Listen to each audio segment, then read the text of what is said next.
October surprise here in late September. Of course, we've talked about this on numerous occasions, and you had told me off air months ago that you were somewhat concerned that you thought that the Democrats had something sort of in the pocket, if you will, in preparation for the final weeks of the campaign. And, of course, we see now what it is, and that is accusations and coming from CNN. Boy, this story has so much to unpack. But the story coming from CNN about tweets and remarks and Facebook postings and comments. And frankly, looking at porn sites. And saying things that are just outrageous on the part of... But the porn sites is the new deal, I think. And apparently they may be trans porn sites, some of the stuff that I'm reading. I mean, this was totally predictable. I mean, this is political malpractice by a consultant. And as you know, Lockwood, we've discussed this. Back in the day when I ran campaigns, the first thing you do is you ask a candidate, is there anything in your background? Right. Could hurt the campaign. And they say, no, you just don't go along with it. You actually do opposition research. You hire a firm to look into social media, arrest records, things written or said, DWIs, bankruptcies, the whole 9 yards. Clearly, he couldn't pass that test, but the consultant driving his campaign, frankly, wanted the Benjamins, and I think it's political malpractice, and I also think it's a big disservice to the state GOP and the grassroots, and it's a shame. It is. And the other aspect of this, and of course, this goes to the role of North Carolina politically speaking, and I mean that in the sense of national political scene. It's obvious. CNN, I mean, this is not a small endeavor on the part of CNN and however they source this information, but they're going live with it. It was dropped by a Democratic political consultant that works for Josh Stein. They had it in their pocket, and they dropped it with less than 50 days left in the election. And by the way, if Robinson, as the state committee, wants him to get out, and there's talk of putting other people on the ballot, they've got about a day to do it, I think it's a stretch. He was not, I don't believe he is going to resign. And what I think is going to happen is you're going to see a series of ads now that's designed to go after Robinson, but also state Senate candidates. They're going to tie him to Robinson, also state House candidates, and they're going to tie the Dan Bishops who are running for Attorney General and the Hal Weathermans who are running for Lieutenant Governor. They're going to tie them to Robinson. It's not a good outcome for the state GOP. It is definitely not a good outcome for the state GOP. And, the other aspect of this, one other factor involved, is that of the opposing candidate, who happens to be the state attorney general, who has access to a plethora, a wealth of information about everybody, including even his opposition. The fact. Well, I don't actually see that. I had Stein on my show when I did Front Row. I don't see him doing that. I think that Mark Robinson was always vulnerable, and frankly, I've not been shy about saying that on air and off air to a lot of people. And I think, I think now you're seeing the Trump campaign saying he's no longer welcome at their rallies. Right. But 6 months ago we were on talking about this. And my view is that the Republican Party and the Trump campaign should run, not walk away from Mark Robinson. And they did. Now they are, but it's a day late and a dollar short. And you cannot. Once people make up their minds, and if you see this right now, Stein is way ahead, 8 to 10 points ahead against Robinson. It's going to grow. I don't care who you put on the ballot. It's not going to change because people have already made up their mind that they want Stein to be governor. It's very hard in what I have seen in the past to get people to change and come back to somebody else once they've made up their mind on a particular candidate. But what's happening here is that's really going to affect the down ballot, particularly the lieutenant governor and the attorney general candidate, Dan Bishop, because this is not going to be 1984 with Ronald Reagan pulling in Jim Martin and Alec McMillan down in the 3rd Congressional District. This is, if Trump is going to win North Carolina, I predict, but he's only going to win by 2 or 3 points. It's not enough for a wave. And so the people down ballot are going to be in real trouble. I've already seen mail from the Democrats, in my mailbox, direct mail pieces saying, time Robinson to the state Senate candidate here. That's what's transpiring, and it kind of snowballs from there, and that's what you're going to see, and people get this in their mind. And when somebody's this unpopular, and his statements that he's made about women and the other things he's done, it reflects on the other candidates that have been supporting him or been seen with him. It's the interesting aspect of this, and I've interviewed Mark on numerous occasions, and I've watched him in his conversations, and it's interesting. He's never been apologetic, even with what have been described as, extreme remarks related to the fact that evil needs to be dealt with, including eliminating those evildoers. That is to say, dispatching them, mortally killing them. But he's never apologized. And so it's interesting. He notes this as, he describes this as basically just TV trash, political trash, that this is not an important aspect of the campaign. But it is. We're now at the point where, as I mentioned before you joined us, because of the delay in the early ballot, the mail balloting that was to go out last Friday and is now going out this Friday, this has a very impactful it has a profound effect. And by the way, let's be clear, okay? The major leaders of this state, Senator Philberger and others, endorsed Mark Robinson that's right. for governor, okay? They should do their homework before they endorse.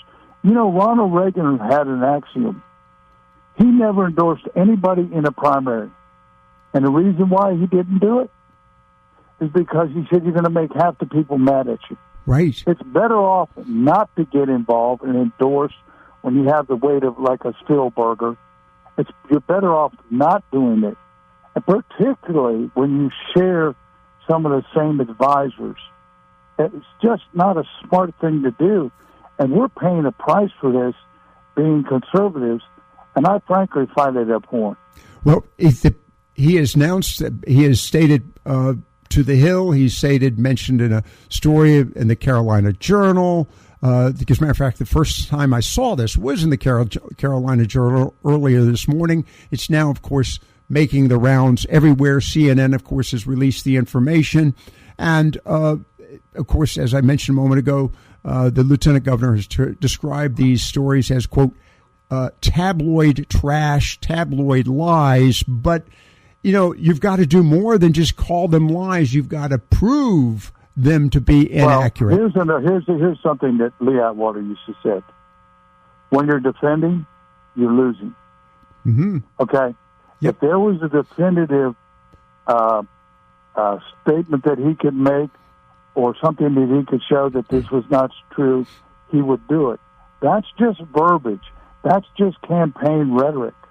He's not really responding to the accusation where he has any proof that what's being said about him is not true. And I'm going to tell you something. This is not a one-day story. Oh. Expect the Democrats to roll out another story on him with the proof in the next several days.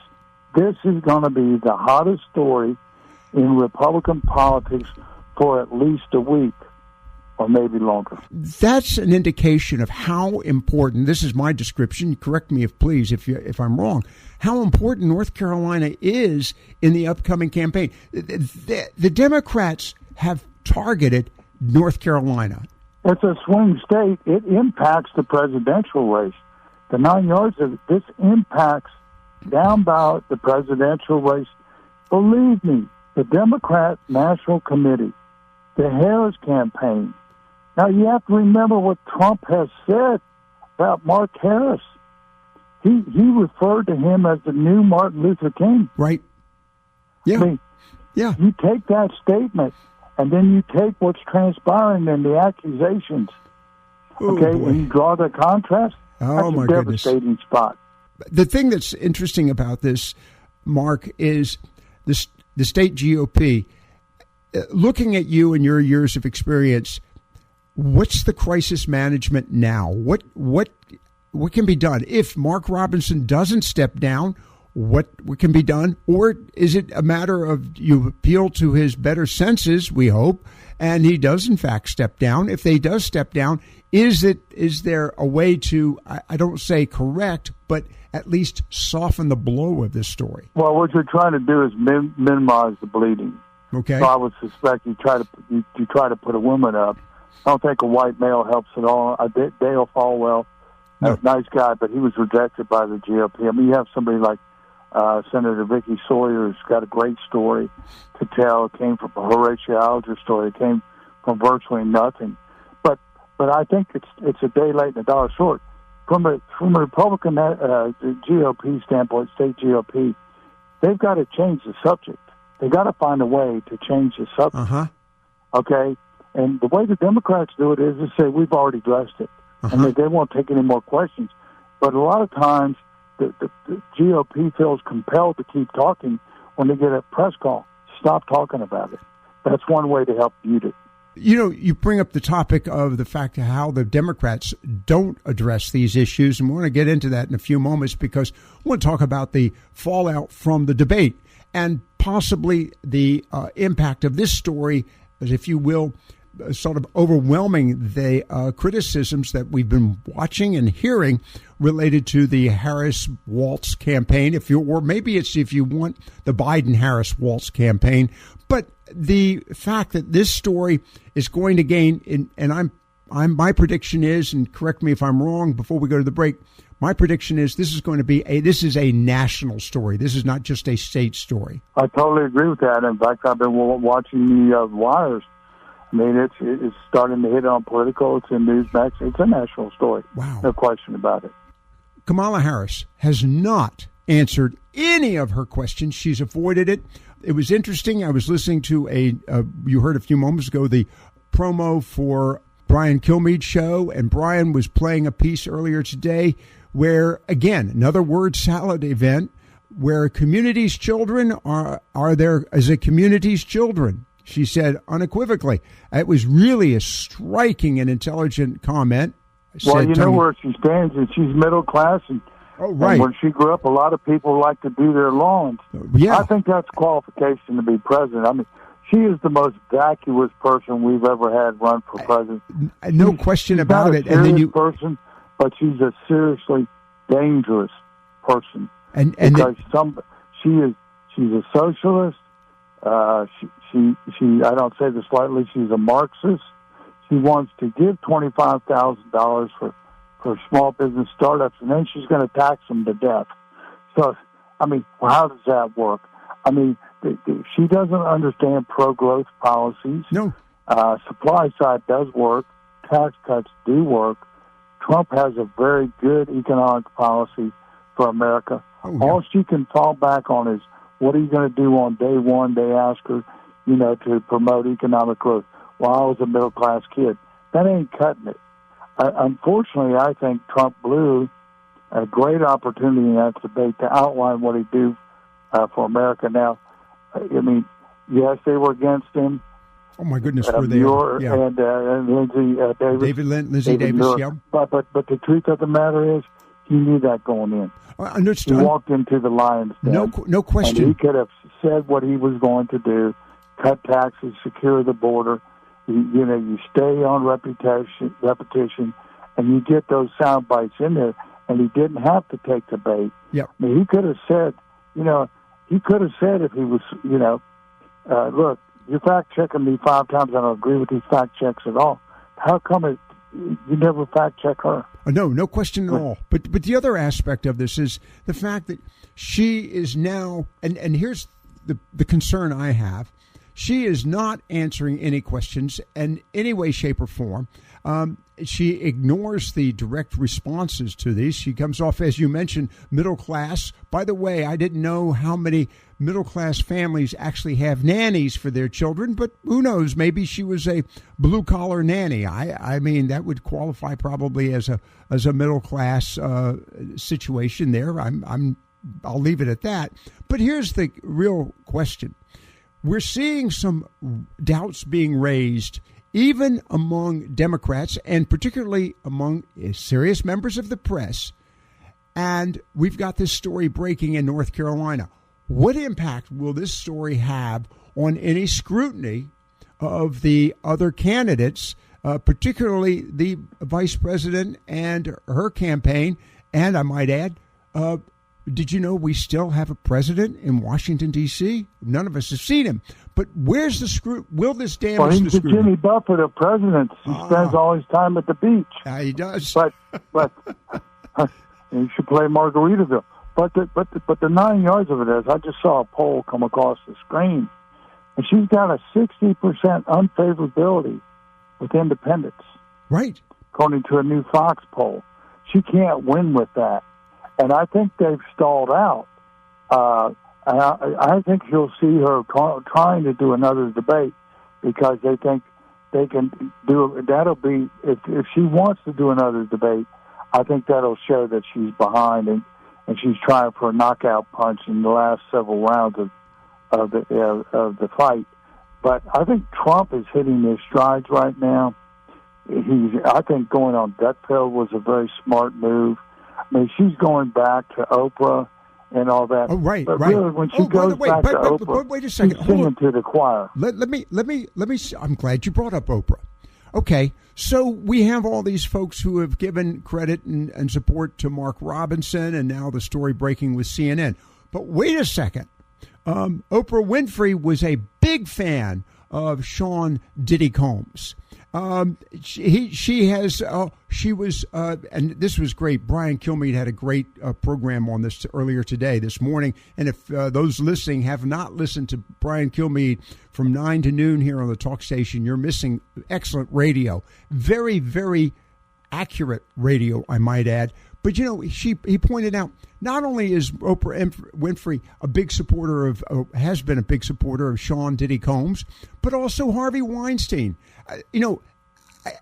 There's an opportunity to connect not necessarily the Harris campaign to these people, but definitely her supporters to these people. And I think a lot of people are going to get caught up in the Sean Diddy thing. Oh, my goodness, there's no question about it. And I think Weinstein and even Epstein pale in comparison to what this guy was doing. No question. And I don't think he'll ever see the light of day again. But it seems to me like some of the music people who are in the music business are attending to resign pretty quickly. I think that Oprah will never get a serious question about it because she's pretty much untouchable. Yeah. But the truth is, some of the rappers that were associated with him, some of the other people like Jay-Z, you don't really know who was at these parties and what transpired. But there's so much video, I think we're just beginning to see what transpired there, and I think there's a lot more to come out. All right, before we wrap it up, we do have a caller standing by. Ernie in Emerald Isle, of course, loves to talk at you. I've got about a minute and a half. Ernie, welcome. Whoops, I just lost Ross. I just lost Mark. Okay. All right. Ernie, go for it. I've lost. Sure. Can I have my minute? Go for it. Number one, with Mark Robinson, who among us has not sinned? Right? Right. And we have no right to cast stones at sinners. Right. And okay. Well, all right. So I'll still vote for the guy if he's about. Okay. But anyway, about Walter Jones, he was the first honest politician I have ever met. Mark, I'm sorry, I've got Mark back on. I just want Mark to hear this. So you will continue to support Mark Robinson? in the campaign? Did I hear that correctly? If he's not yanked off the ticket. Okay. Well, I don't think they're going to yank him off the ticket, but I think the independents, particularly around the suburban areas, are going to. I think you're going to have a 10-point swing there, Ernie. And I frankly, I may leave that. I might not vote for either Stein or he, and if there's a libertarian, I might vote for a libertarian. Wow! I just can't get up to the plate and vote for Mark Robinson. I think he'd be a disaster for the state, and I think he's just too provocative, and frankly, his whole record is subject to a lot of scrutiny. It is. Thank you very much, Ernie. Appreciate the call on that one. Sorry I got this lines got crossed here, but thank you for the call. All right, very quickly as we wrap it up, you've heard from Mark Robinson what we can expect at this point. Mark, as we close out the program with you, and I do appreciate your time, what should we look at tomorrow? Anything? Any particular response? Well, I think when he doesn't resign, if he doesn't resign, what is going to be the state GOP's response? That's the good question. All right, we'll be paying attention to that. Mark Robinson with us this afternoon. We've got a hard break, so stand by for more here. And Mark, as always, thanks for being with us. Thank you, my friend.